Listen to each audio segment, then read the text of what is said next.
Thanks for staying with us. So, President Muhammadu Buhari yesterday announced an 14-day extension to the lockdown in Lagos, Abuja, and Ogun states to combat the coronavirus pandemic. According to him, it has become necessary to extend the current restriction of movement that was set to expire yesterday.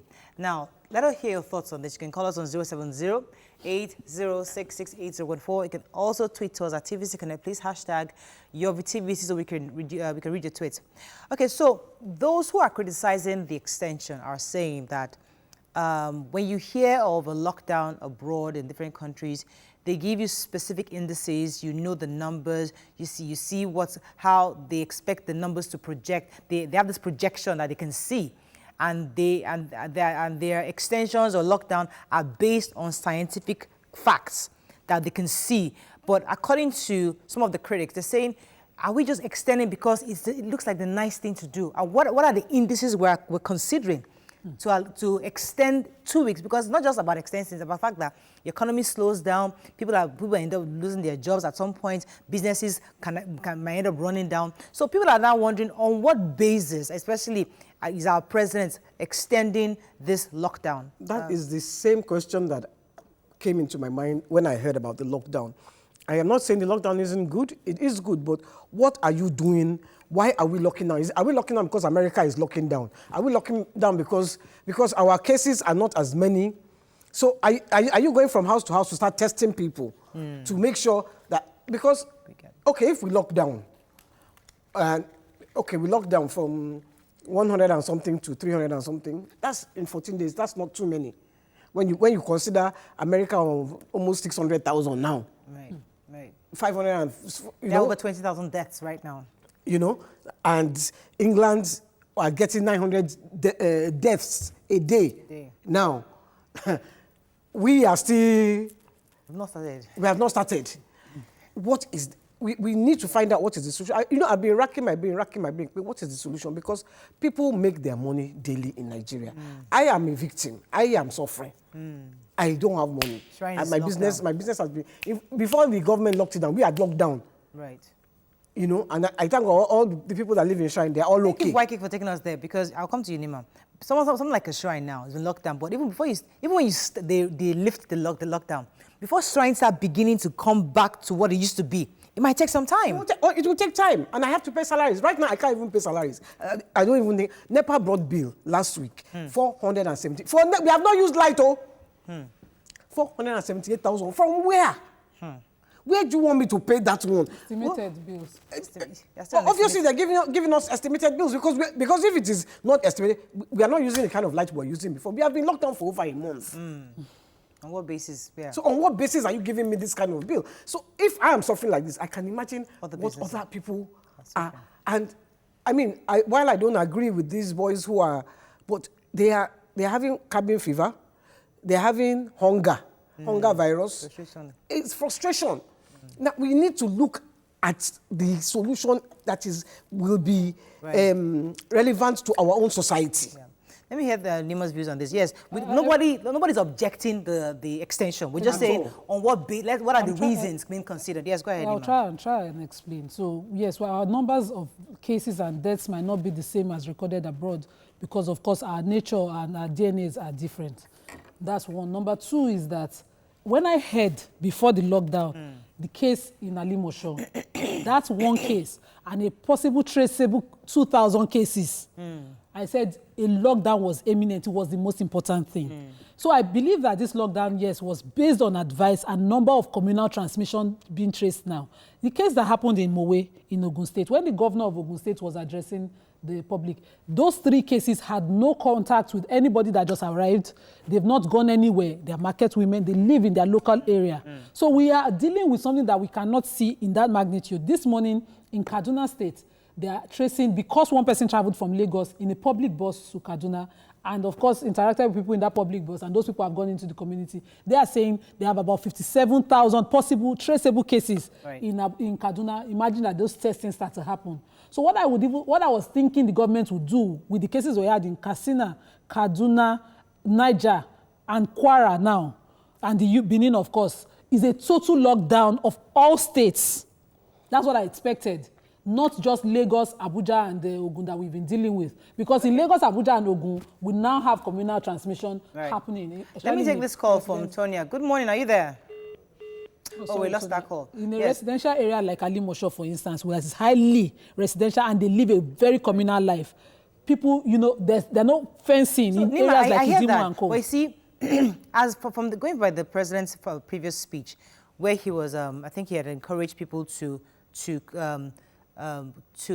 ensure that they support the government in this drive towards testing, because the truth is that we shouldn't just wait for the government to do this. We also must be willing to come out and say, listen, I'd like to get tested. Many Nigerians would rather just stay home. That's a problem. So what many people would have loved from this speech, this second speech we heard of the president, where people, aside from the fact that people are going to be going door to door to knock right now, Nigerians must come out to get tested. How much testing kits do we have out there? Do we have enough? We just said yesterday that Nigeria has only tested 5,000. When Ghana, then Nlelebe has only tested about 37,000, and South Africa 80,000 have been tested nationwide. We are only still doing 5,000, a little over. So what plans does the government have to ensure that we do that multiplier effect for the testing? How many hospitals have been engaged to support the government in testing? How many? So those are the little figures that we see that shows that, okay, aside from lockdown, we are doing more to ensure that we do a good holistic coverage of this containing of the virus. I think I have another call. Good morning, are you there? Hello? Hello, good morning, are you there?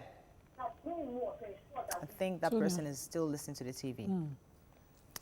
So according to the coordinator for the task force, Sani Aliyu, they said that all newly open laboratories in the country are underutilized. The governments have made provision for testing as much as they can. What is remaining is for Nigerians who suspect, who know that they've been in contact with a case or two, to willingly come out. So we need to look with it, which is why I wanted to dig into why case rationale for isolating ourselves. Let's think about it. How many people go to the hospital if they are ill? We will do self-medication at home. So that's why I'm saying, let's look at our own environment and do what is relevant to our own environment, because we are not going to come out and say, oh, I think I have it. How many people are going to go? I remember someone brought a mattress to me when he said something. So I said, Abi she korotimu. He just. Yeah, that's our reaction. So that's our reaction. We will never. God, it's not my passion. So even if I'm ill, I will be saying, Allah maje, just because I refuse to face that that reality. Okay. It's possible that you say Allah maje because you don't. Maybe I sit with my neighbors every day, the regular people I sit with. So if somebody were to say to me, this is your cough, have you checked? Allah maje, no, don't wish me bad thing. But if I knew for certain that somebody that had been in contact with that person was a confirmed case, Kilo Tuku, at that point, it's the height of irresponsibility. Can I ask you this question? For you to say you're not coming If you are in contact with somebody who is a positive case and you don't know that person is positive, you wouldn't know. That person, wait, listen, that person now workers. Look, you and I meet together now. Then you have it, and I don't know you have it. You now go and you go and get it. You are not going to call me and tell me I have Koro. You will treat your Koro in your house. I don't know. So if you come and meet me, I don't know that I've been in contact with somebody who has corona. Which is why we are also questioning government secrecy, protecting the identity of those people who are in isolation. No, we don't want that because of stigma issues. Hold on. As much as we fear stigma, this is a worst case that we have on our hands. For everybody, like Wike said, that will not call you to say, sorry, I saw you the day before today, but now me, I have corona. The people that will not call you, that you would never find out. A situation. Imagine from the president's speech, we hear that X amount of hospitals per state, maybe 5, 6 certain teaching hospitals in certain states have been equipped with X amount of testing kits. If you feel that you might have it, right now people are thinking, I have to go either to Yaba to get tested. The idea that you have to leave your house to go to Yaba to get tested is the problem. If you know there's a hospital within your own axis that you can walk into and say, sir, I suspect I'm coughing, I have this fever. Can you please test me? That is a bit more effective than knowing that, than having just one place where you get tested. That's an issue for us right now. I can confirm to you that the NCDC will not just come and test you because you think you have a fever or you're coughing. They will wait for you to get more facts. Initially, the parameter was that, have you been in contact with somebody who just arrived? Have you been in contact with social person and contact tracing of those who just arrived? Now we are dealing with communal tracing. People have stopped arriving. The point I'm making is that for these next 2 weeks, what's the strategy? We didn't get a strategy. We're just being extended for extra 2 weeks. If the strategy is that, okay, door to door, because we heard into papers yesterday that government plans to do door to door. How do you plan to go about door to door? Should I expect a knock on my door and say, please get tested? If you're telling me that you don't want to test everybody because I would it's going to be expect a knock on my door with a questionnaire. Somebody asking, how have you been the past few days? And a probably temperature check and then further questions. Because we are doing communal So we need to hear that, know what the plan is. We can't just hear extending 2 weeks. For what exactly are we doing this 2 weeks? Like you're saying, I'll come to you, please. Let me take this call. Good morning, are you there? Hello, good morning. Thanks for calling. Go ahead, please. Yeah, my name is Balogun Mukara. Hello, Balogun. You're live. Go ahead. Yeah, all I'm asking is, I'm not saying government should not extend the stay at home, but they should give a palliative for every Nigerian. Because now, here in Ikorodu, there's no palliative. There's no palliative at all. And now you say people should sit down at home for another 14 days. The money I had with me, I've spent everything finished. Now, how will I survive for another 14 days? Thank you very much, Balogun. That's another important point we're going to discuss about palliatives. Now, initially, it was giving the poor of the poor. Now, the next 14 days, even those going to the middle class are saying that they can't even afford, they're running out of money. The only people that have money right now are the rich of the rich. So you are saying the poor of the poor. The rich of the rich are the only people that can survive right now. Look, when I look at my account, and I know how many texts I get from people daily asking me for money. When I live here now, I have to go and find out I'm going to feed the people at Shrine. I'm going to look for, I don't have money. What is the next step? I can't go to bank. Banks are closed. So what is the next step? How are we going to survive? We have to ask ourselves, because we cannot compare ourselves to London and America. Their own situation is totally different. Their own life is totally different to our own. They are even not used to spending cash. We spend cash. Let me take this call from Worry. Good morning, are you there? Yeah, hello, good day, good morning. Thanks for calling. Go ahead, please.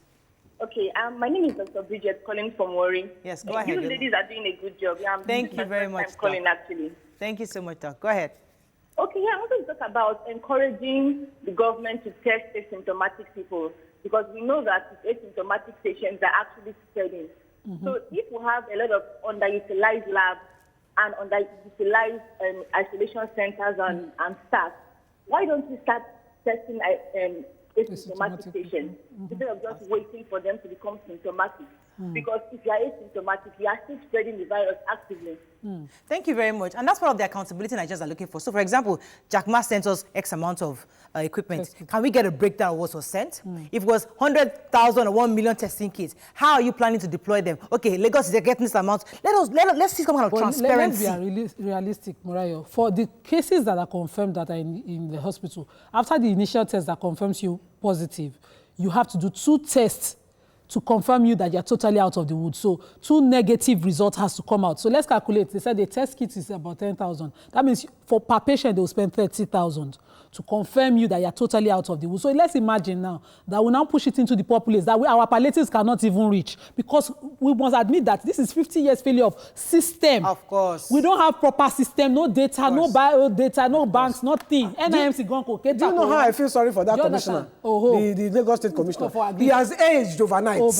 Is it not the health commissioner? The commissioner. The health commissioner. That one has aged. Man. I feel bad for him. He has. You see his profile picture, it looked really nice. Now, he looks like an 80-year-old man now. Yes. I say the worry is just written all over his face. So we can't be testing asymptomatic cases just like that. And let's start from screening and questioning. I know we have to wrap up, but I have to say this is very important, because we are missing the point here.